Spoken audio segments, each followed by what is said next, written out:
Okay, so how's things? We're back with episode 3 here at the Irish Hunting Podcast. Myself and got one eye Anthony Grogan. We're having a supper.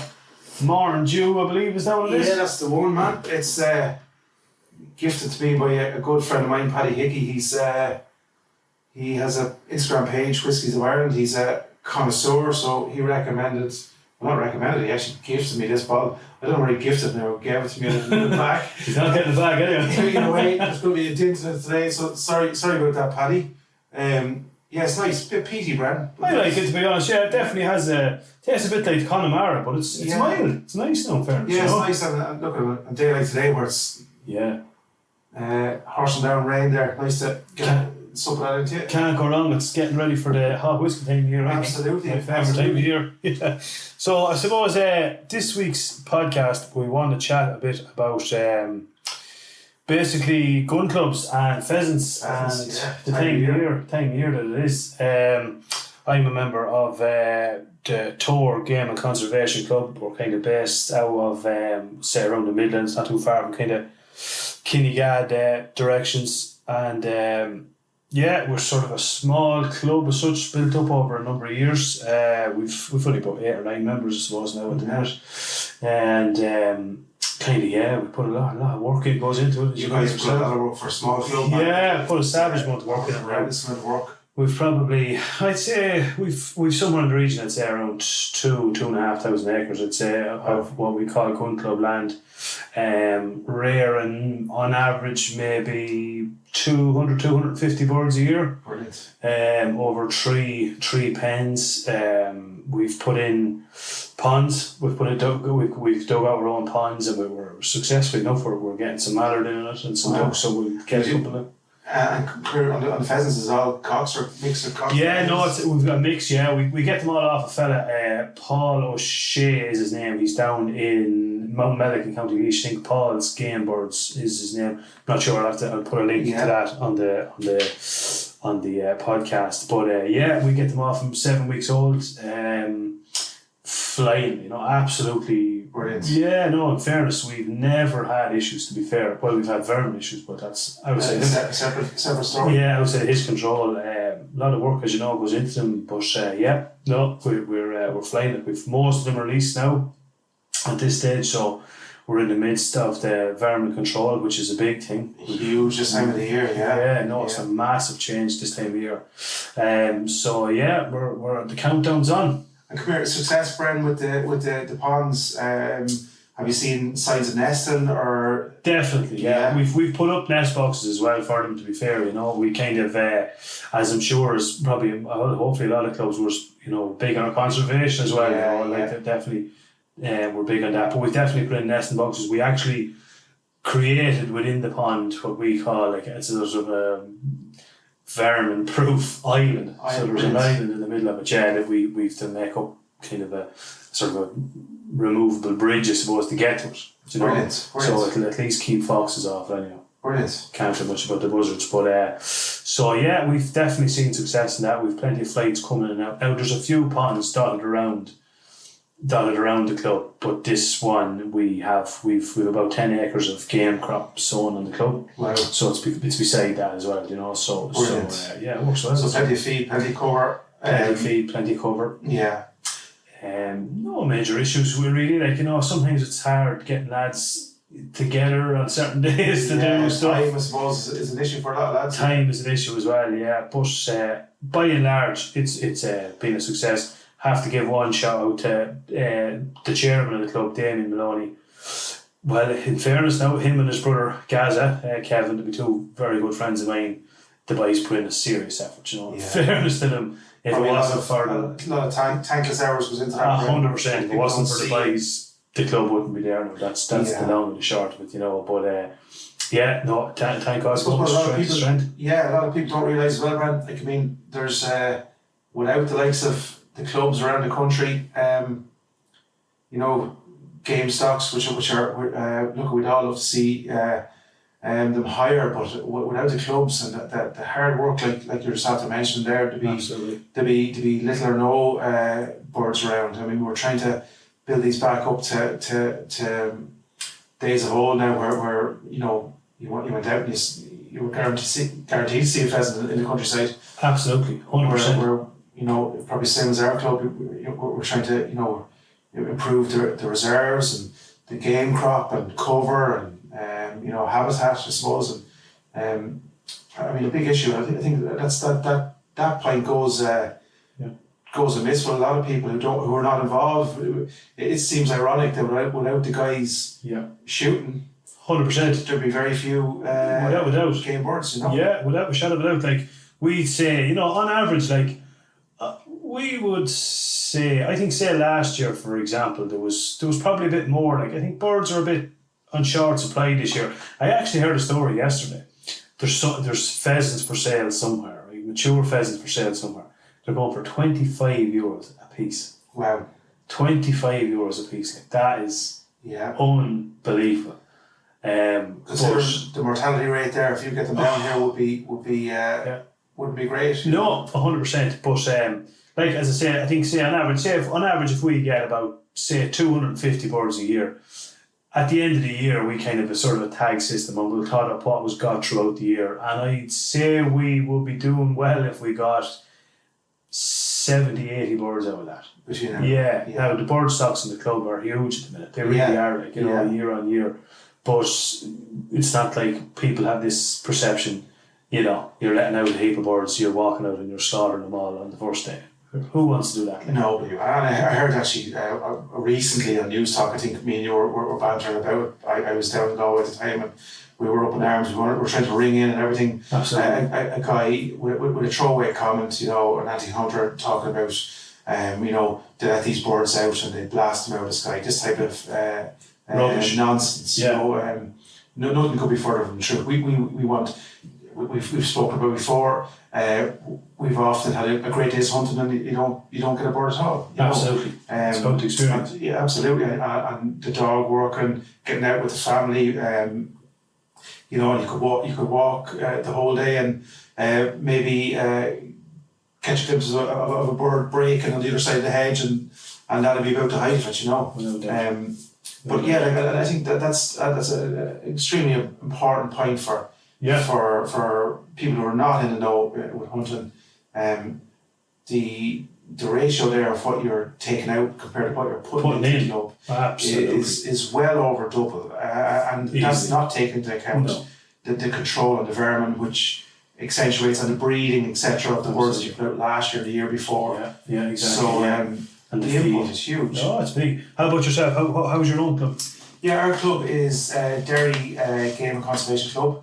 So I was nominated as chairman this year, Bren. And I have to say that in previous years, hands up, all my kids were small.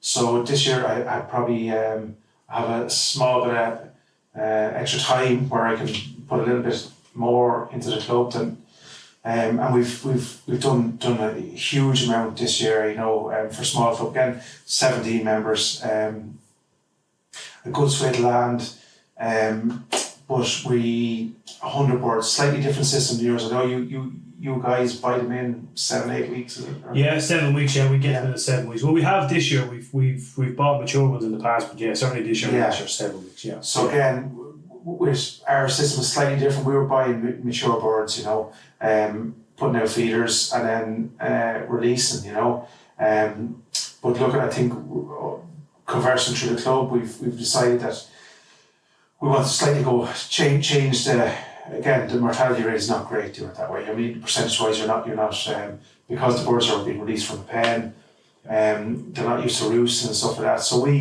we constructed a pheasant pen this year with lovely roosting spots within the pen, an arched roof and stuff, and we can actually have a tree kind of half grown through it. So with a view to slightly give us options next year to bring in younger birds, possibly even some lads within the club have said that we might start rearing a couple ourselves. Yeah. And we've done a huge amount this year on vermin control. It's been a real priority this year to try and provide safe habitat. Absolutely, yeah. More so with a view to next year. And I think, Pine Martin is a huge... Absolutely, huge issue, especially last couple of years now for going clubs. Absolutely. Seeing numbers, extraordinary numbers. Oh, outrageous. And especially this time of year, we've noticed, like, we've had to relocate them, occasionally, say, during maybe an odd time during the summer, but like in the last, I'd say 3-4 weeks, just explosion. Yeah, absolute explosion. And I think, again, just to... Stay with us. We'll be right back. Welcome to Untethered and Wanderwise, where adventure has no age limit. We're your co-host, Heidi Brandist and Nikki Mahandro, and we're here to inspire and celebrate women over 45 who are embracing their independence and want to explore the world on their own terms. Shed a bit of light on this for people who don't know. Because people listening, probably they're not like ourselves involved in it. When we speak about vermin, we're talking about foxes, grey crows, magpies, mink, pine marten. Buzzard is not classed as vermin, but I think most hunters will argue that.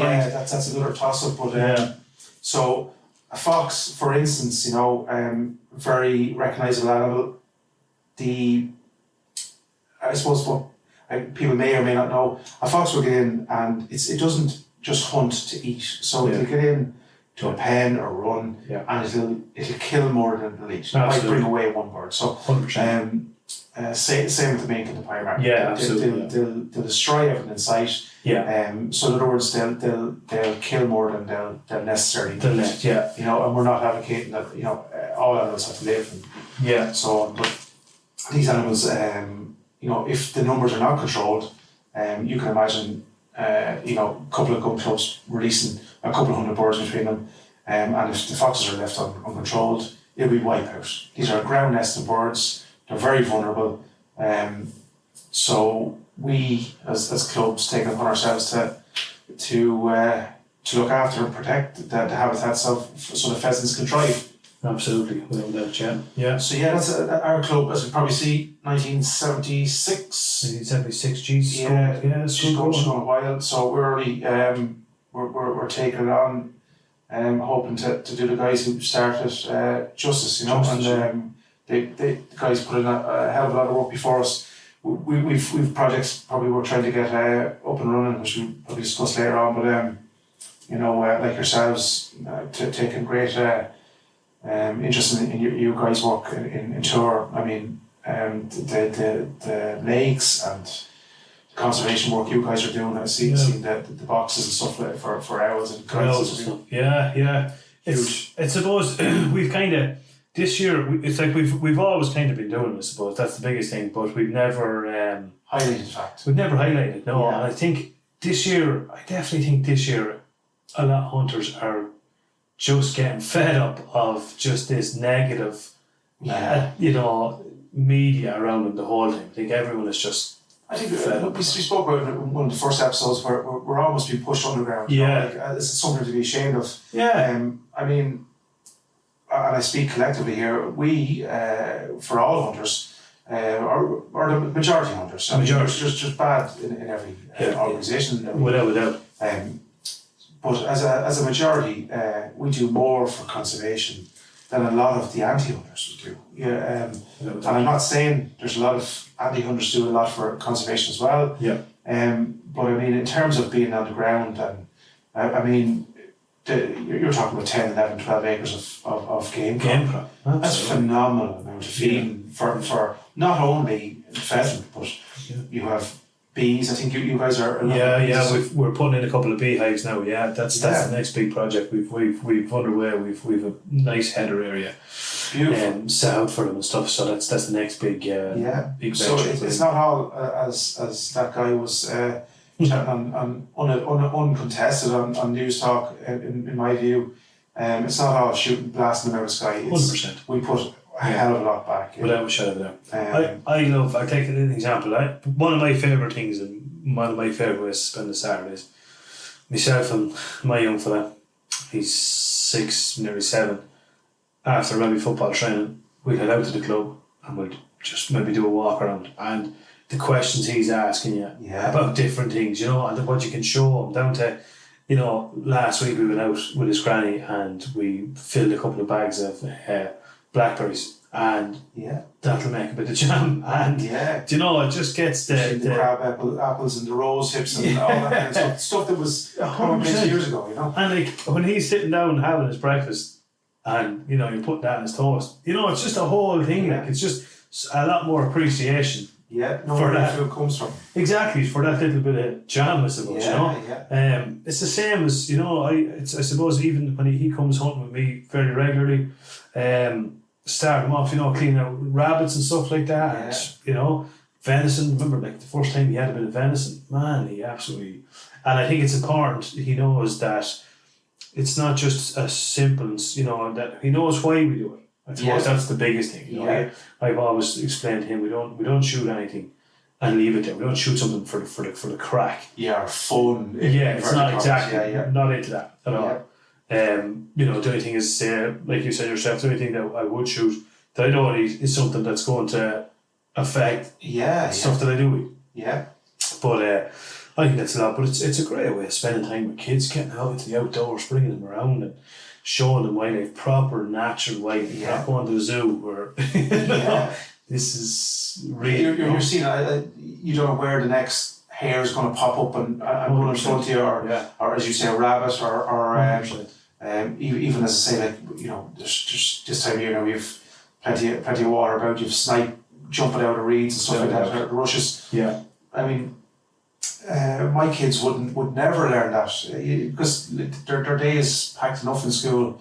All this stuff was kind of, I don't know whether it's intentionally forgotten or it's just not being taught anymore. But years ago, people would have known woodcock and snipe, 100%, and mallard and pheasant and now most people, unfortunately, and I think it's a shame for themselves, but they're missing out. I'm not encouraging everyone to go out and or say, some people don't like killing animals, and that's fine. 100%, But definitely, from our perspective, we for the most part like to know where our food's coming from, and we like to be outdoors in nature. I mean, that's the most natural thing in the world. Without a shadow of a doubt, and there's nothing better. And like we often talk about this. I would say, no, and I don't have any experience working in mental health or anything, but I've often, you'd be at home and you're just having a bit of a shit day, or, you just, for whatever reason, stuff going on at work, or, you're a bit maybe stressed or whatever, and, when you go out there, and if you want to do it, just potter around, just walk through the woods and, have a look at some of the birds, or check your feeders, check the feeders, something. Like you're like a new man when you come out. You really are. Like, it's just. I mean, we're constantly now talking about, as you rightly said, mindfulness and anxiety and all kinds of mental, especially in men. Yeah, absolutely. And we're not saying this is. And there's a hell of a lot of very good female hunters. Yeah, great to see actually. By the way, coming through, brilliant. Yeah. And more is needed. But. Definitely from a male perspective, we don't. I think that's definitely the rise in the level of mental health issues in predominantly men at the minute. Definitely the last couple of years, I think it's more prevalent. Coincides with we're cooped up in offices and trains and buses and stuff like that, 100 mile an hour. Yes, kind of lost touch with nature a good bit. And definitely there's a lot to be said for just on September's morning or the 1st of November, a bit of frost on the ground, please God, and you're out with the dog and maybe the kids in tow. I mean, that's just there's no better cure for any kinds of stress or shock, And I don't think you have to be part of this type of lifestyle to enjoy that. I think any person, even if you're not into shooting, but just to get out on that type of a morning, like you were saying, when there's a nice frost on the ground, a crisp air, and you hear the birds are singing, and you're just walking on, even leave the gun at home. Yeah. Do you know what I'm saying? For your own well-being, there's nothing beats it. I remember a couple of years back now, my kids, and this will be controversial enough. Sometimes the first falls, and around the Halloween holidays. Sometimes it doesn't, but I remember my kids would stay off in the first and come out shooting with me, and I remember one morning we were out with the dog, and funny enough, a couple of mallard actually got up out one of the ditches, and they were a little bit away from us, but they circled back, and I actually put down the gun, and I brought the two lads, and my little girl, as you know, is an avid hunter at this stage. She's mad to go out and hunt, and I just said to them, remember this, lads, that there was frost on the ground, sun was just up, just coming up, you could see that kind of auburn and there's a couple of duck in the sky. I mean, just to stand and appreciate that moment for a second, Beautiful, absolutely. Fantastic. The last words, yeah, absolutely, yeah. We were, funny you say that, a good friend of mine was over from the UK last week, or the week before, Ross, and we spent a couple of days going around Ireland shooting, and one of the days we took a trip up to Garradice, up towards Leitrim, up near kind of, what is the name of it? Ballinamore, up in Leitrim area. But honest to God, like that, it was a cold, nice, fresh morning, clear blue skies, heading out across the lake, probably maybe 6:30, 7 o'clock. Got into our spot, and literally just there, man, the sun was coming up. Yeah. And I swear to God. You actually sent me a picture actually on WhatsApp that morning.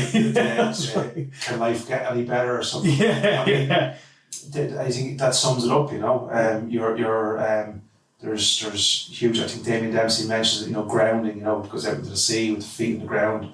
Yeah. I mean, there's a lot to be said for it. I definitely think when you're in tune with that small things that are kind of niggling at you tend to dissipate, and even the bigger things might seem a little bit smaller. Yeah, absolutely. 100%. Well said, yeah, well said, no, fairness. How are you finding the birds so far? When did you get them last? Yeah, we got them last Saturday, Brent. So again, it was a little bit late. As you know, what we did is we've 2 pens. So we've one, the big pen that we have recently constructed with the roofs and stuff like that. Plenty of cover. So we put, I think, close to 40 in that. Grand job, yeah. And then we have a smaller pen in one of the guys' house just for. He did a small bit himself previously, and that holds about 15-20 birds. So our plan is we release the rest of them, and we've plenty of feeders out. Again, we're trying to, I'm in consultation actually with some local boarding owner and stuff like that. Yeah. In terms of trying to give us reserves and a bit of game crop and a bit of funding to do so. Oh, absolutely, yeah. Just on that, I think, just to let people know, especially for farmers, there's big grants from for provision of grain crop at the minute, and DNA RGC, I know we're affiliated, you're not. Yeah. But they provide game crop seed at a discounted rate for gun clubs. And then the farmer, we can provide it to the farmers. So there's a fantastic initiative, and I think I stand corrected on this. It's €900 for a hectare, is it? It could be. I'm not actually 100% sure. But there's definitely, and I think the farmers would probably know that better than we would. But even for those who don't, I would definitely. There's a few bob in it, and it kills 2 birds with 1 stone. Yeah, it doesn't need to be prime land. It's not like you don't have to sow it around the headland or somewhere like that, and everyone wins. Yeah. So like that. We found, Bren, if we're being honest, lovely birds. I think we're sourced up. Alan, one of the guys up in the club, sourced them. A guy in Donegal, fantastic looking birds. But we did a scout around on the Sunday. Well, Kieran did a scout around on the Sunday and found the ones that were released. A good few feathers scattered around. So for all even our environment control, we still have an issue. We noticed as well when the birds were put into the pen, all of them were roosting on the ground, Yeah, that's an issue. Yeah, so we're hopefully trying to, encourage them up a little bit over the next couple of weeks. And our plan was to stage release now, so that we're not just lashing out 100 birds all at one time. With probably a high mortality rates, we're trying to be the link between wild and captive, 100%, yeah, absolutely, yeah. But I think I just on that I noticed we were kind of having some issues with that ourselves.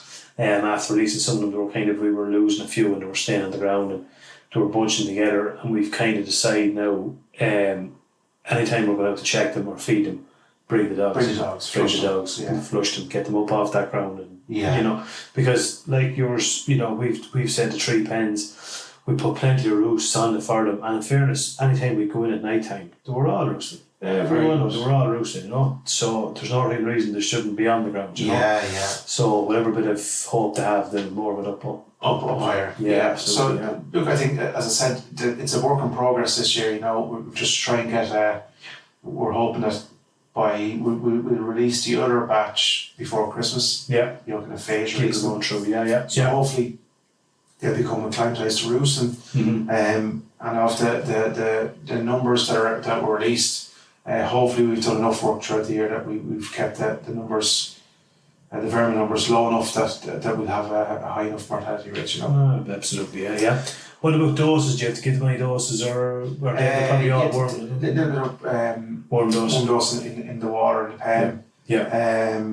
But I have to say, I don't know the name of the supplier, but the fantastic looking birds. I must send you a few pictures. Lovely, healthy looking. Very good. Yeah. So, brilliant. Hopefully, we as I say, if we can keep enough numbers, we'll be happy, and with a view to probably change and tact a little bit next year. Yeah, absolutely. Yeah, 100%. A lot of work goes into them. I suppose our end of things we get them kind of. That's probably why we get the numbers we get, because obviously they're less expensive at 7 weeks old. Yes, yeah. But a lot of work. Going out. It's a fair commitments from. We got them around. When did we get them around? April, I'd say. Was it April?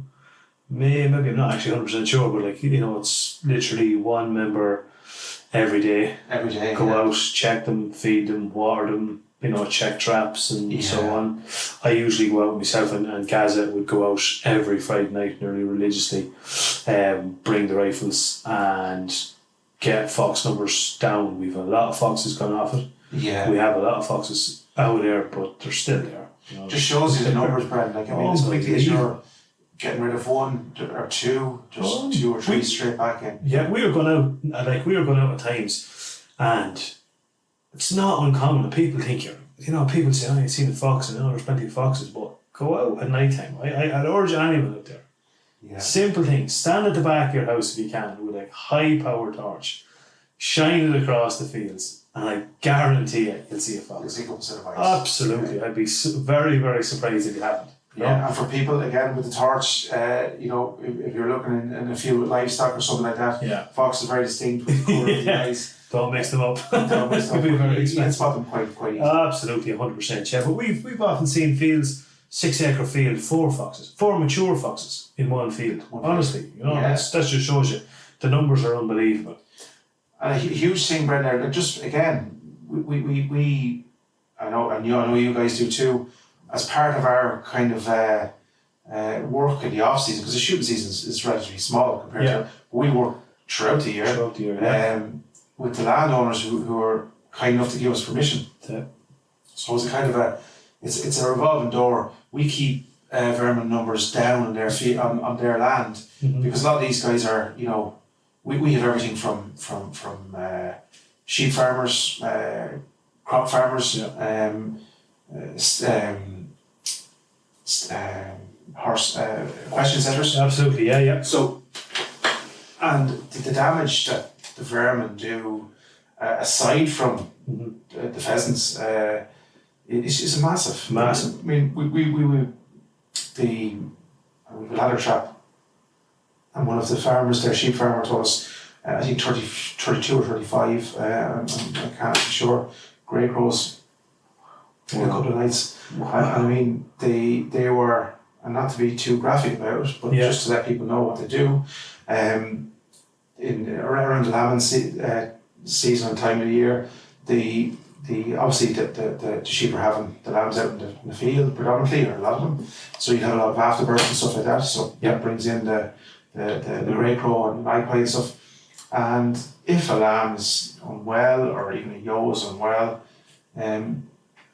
the lovely magpie or the grey crow will come down and go for the eggs. Yeah, and they'll bore a hole in their back or in their eyes or soft, or a lamb that might be too steady on its feet.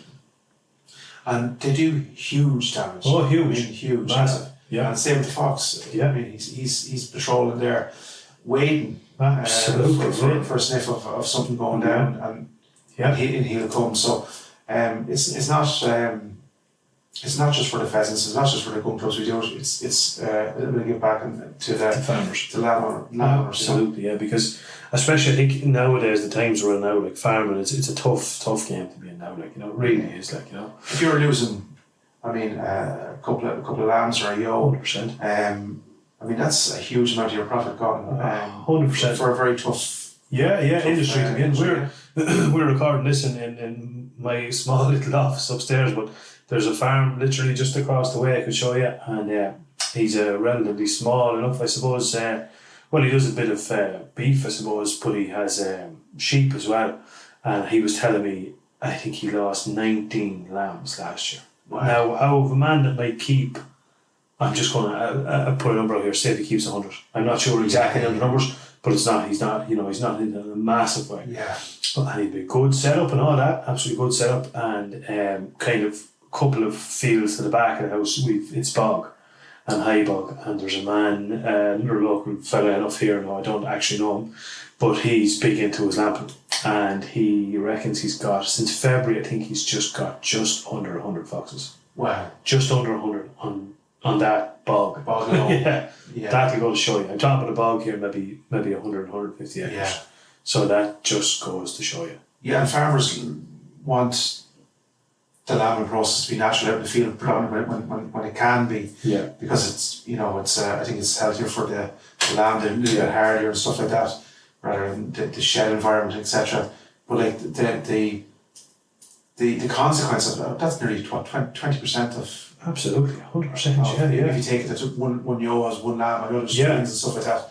But like, I mean, it's close on 20%. Without loss, just from foxes, like, that's huge, massive, absolutely massive. You know, so as I say, it's a bit of give and take. We rely heavily on the farmers without a shadow of a doubt, but they also rely on us as well. Yeah. So, and have you found any other issues with your birds, sickness wise or anything? No, absolutely, genuinely could not believe. I think the first night when we released them, we lost one. Thought maybe that was, honestly not sure, it could have been anything. Could have just been a bit distressed, maybe one of the crates, or not 100% sure. But as I say, we've well over 200 birds, and I stand to be corrected here, I think that was the only one. Wow. Which is almost unheard of. Yeah, honestly. Because between pneumonias, weather, I mean, I don't know how true this is, but I've often heard a thunderstorm can wipe them. Wipe them, you know? Yeah. So we've been unbelievably lucky. Like your story, we let off probably 70 or 80 of them in the past couple of weeks.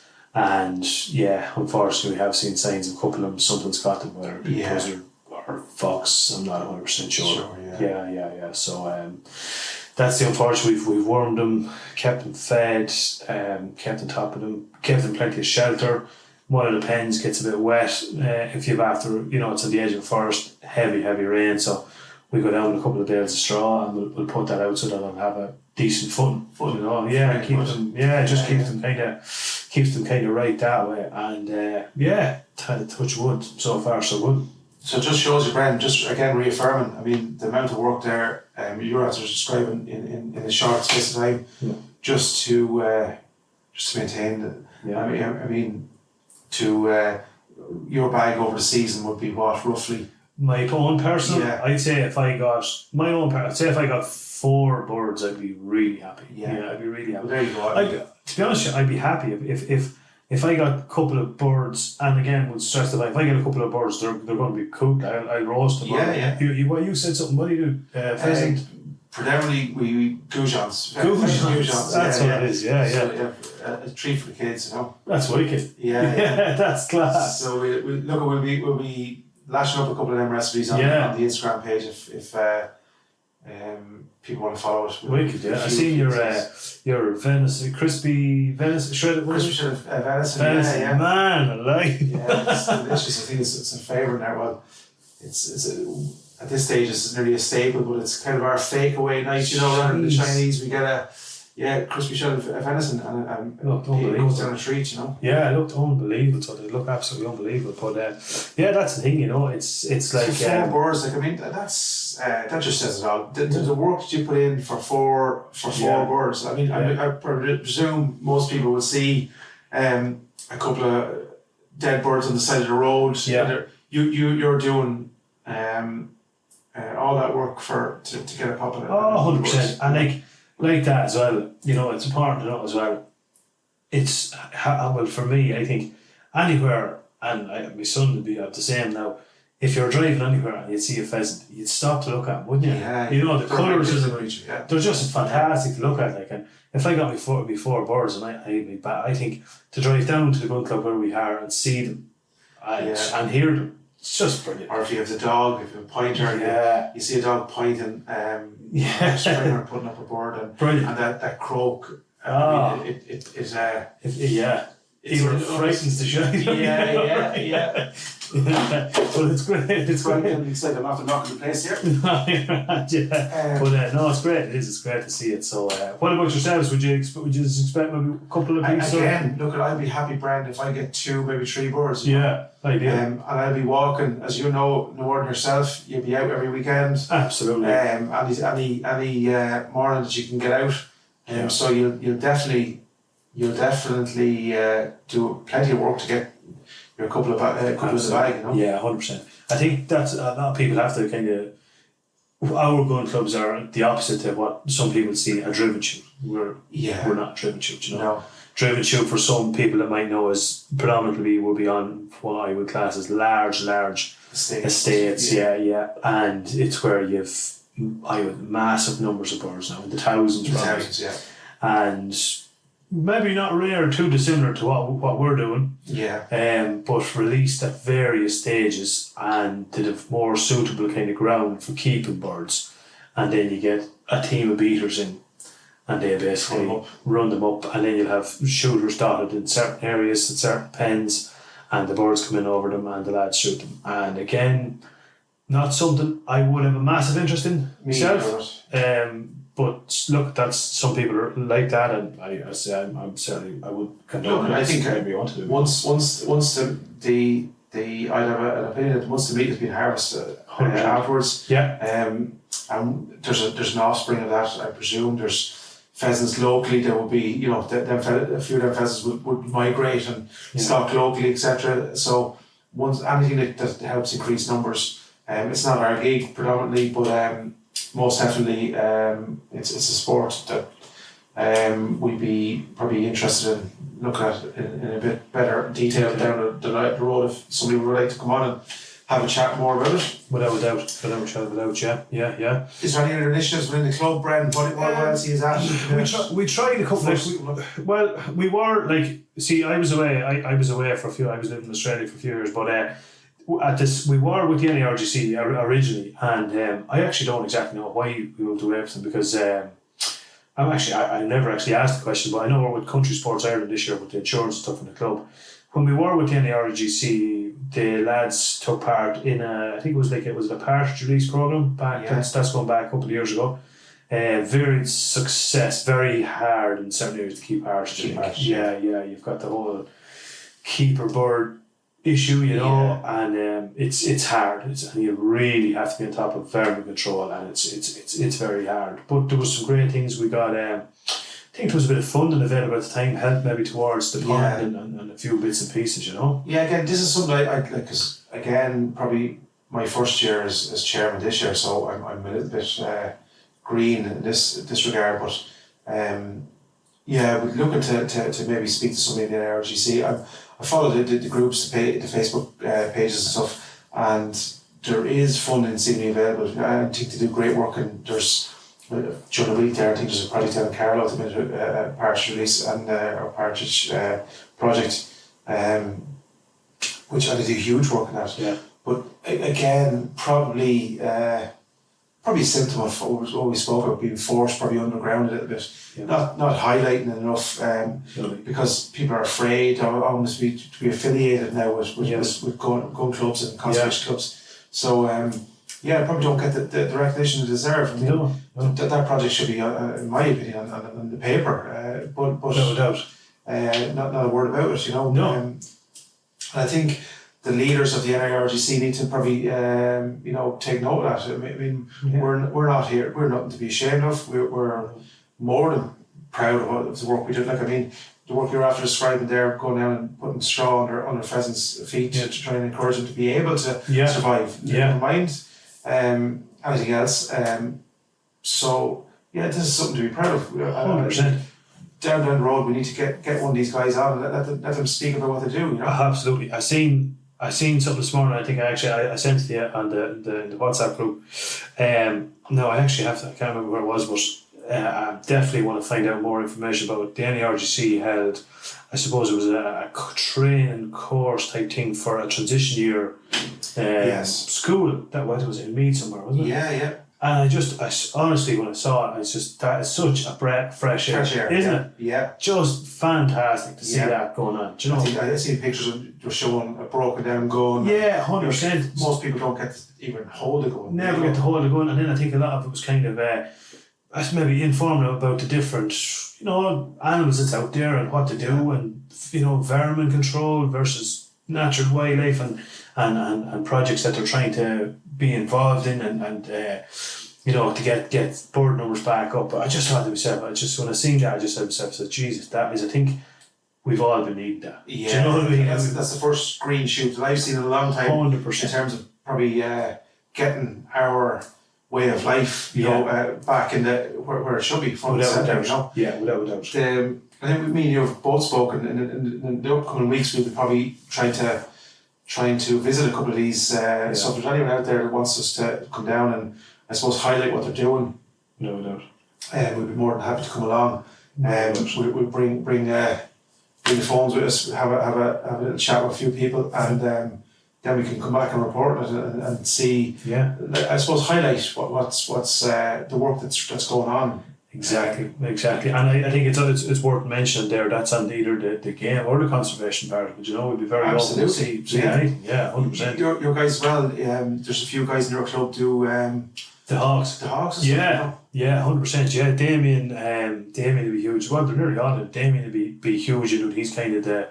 He loved this now, but he's kind of the godfather of it, I suppose, because a lot of the lads kind of go to him for advice and stuff like that. And he's just a wealth of knowledge. He's a wealth of knowledge about anything hunting related. This man, he just hunting, fishing, whatever. He's just gifted at. He's going to have to come on, Damien. I definitely had a chat with him. He's going to come on and give us a chat about it. There's Neil is another member of the club as well.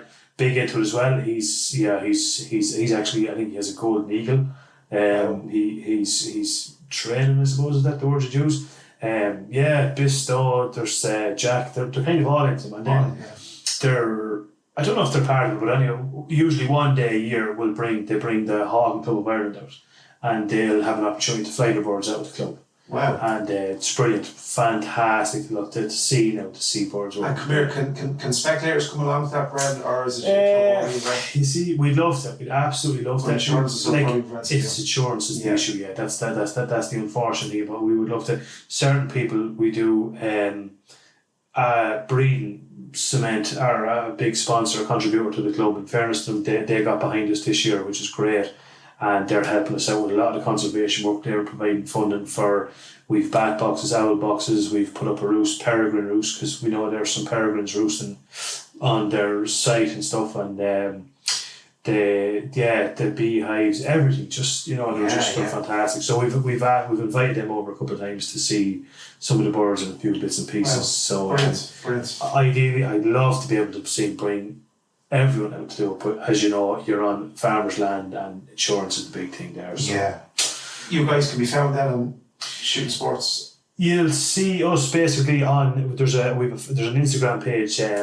It's called Shooting Sports Ireland Tour Game and Conservation Club. You can see all the good work you're doing. Yeah, you'll see it there exactly. Yeah. And that is, I follow you myself obviously, and it's fantastic. I mean, you guys for a club with 9 members, the amount of work that you get through is phenomenal. It's like huge. And our guys, again, we just, I'm in the early throes of this, so we have a Derry Game Conservation Club sets up on Facebook, and see a little bit of what we're doing. And we're hoping to do a little bit more next year, you know. Yeah, it's going on. I've been following you as well, of course. You've got the whip out. There's some serious work getting done out there. Well, we're getting small done. I say, look, and it's hard. People are, as you know, times at premium, families and stuff, everyone's busy. But yeah, just even getting the pen done this year, there was some heavy going and Sunday mornings there, and some wet mornings, people getting out, getting stuck in, and wouldn't be there without them, you know. Yeah, absolutely. Yeah, 100%. I know, it's great to see. It's long may it last, and as I said, the countdown is on. We have a couple more weeks, and we'll get out there and get coffee there. Get some half decent weather, and it'll be great. We'll have more to report back on. But I suppose that's really it for episode 3. We're going to do a part 2, I suppose, to this one. We're just going to talk a bit more about what to expect the first day. Gun selection, cartridges, ammo and stuff like that, dogs and stuff like that, and what we're both using, what other people. Bit of banter about that. Yeah, exactly, and maybe another glass of whiskey. Sure, we'll see how it goes. That's it. We'll be back with the part 2 of this, and stay tuned.